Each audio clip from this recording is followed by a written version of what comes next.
Assalamualaikum warahmatullahi wabarakatuh. Perkenalkan, nama saya Natasha Armadia, kelas 10 MIA 1, akan menjelaskan tentang ketentuan-ketentuan syar'i tentang wakaf. Sebelum kita mengetahui tentang ketentuan-ketentuan wakaf, sebelumnya mari kita cari tahu apa itu wakaf. Wakaf adalah kata dari bahasa Arab. Wakaf berarti menahan diri.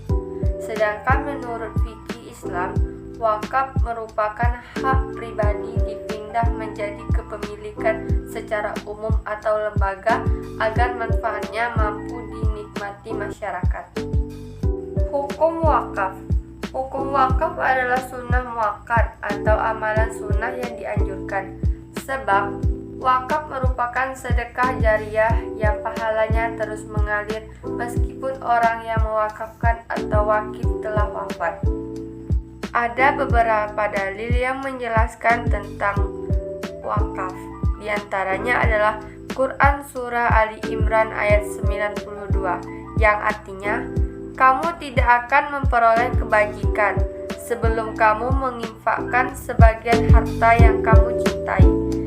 Dan apapun yang kamu infakkan tentang hal itu, sungguh Allah Subhanahu wa Ta'ala Maha mengetahui. Dan terdapat juga dalam hadis Rasulullah SAW diriwayatkan Bukhari dan Muslim, yang artinya dari Abu Hurairah bahwa Rasulullah SAW bersabda, apabila seseorang meninggal, maka amalannya terputus kecuali dari 3 perkara: sedekah jariyah, ilmu yang bermanfaat, atau anak soleh yang mendoakannya. Mengenai sedekah jariyah, pada hadis di atas ulama telah sepakat bahwa yang dimaksud dengan sedekah jariyah dalam hadis tersebut adalah wakaf. Rukun wakaf dan syaratnya. Orang yang berwakaf atau disebut dengan al-wakif dengan syarat-syarat sebagai berikut. Yang pertama, memiliki penuh harta itu. Dia merdeka untuk mewakafkan harta itu kepada siapa yang ia kehendaki. Yang kedua, berakal. Maksudnya, tidak sah wakaf dari orang bodoh, orang gila, atau orang yang sedang mabuk. Yang ketiga, baligh. Yang keempat, bertindak secara hukum atau disebut dengan rasyid. Orang bodoh, orang yang sedang bangkrut, dan orang lemah ingatan tidak sah mewakafkan hartanya. Benda yang diwakafkan atau disebut dengan al-mauquf, syarat-syaratnya adalah sebagai berikut. Yang pertama, barang yang diwakafkan itu harus barang yang berharga. Yang kedua, harta yang diwakafkan harus diketahui kadarnya. Apabila harta itu tidak diketahui jumlah, pengalihan milik ketika itu tidak sah. Yang ketiga, harta yang diwakafkan harus milik oleh orang yang berwakaf atau disebut dengan wakif. Yang keempat, harta harus berdiri sendiri, tidak melekat kepada harta lain atau disebut dengan istilah ghairusai. Orang yang menerima manfaat wakaf atau disebut dengan al-mauquf alaihi, syaratnya adalah sebagai berikut. Yang pertama, tertentu atau disebut dengan muayyan, artinya orang yang menerima wakaf jelas jumlahnya.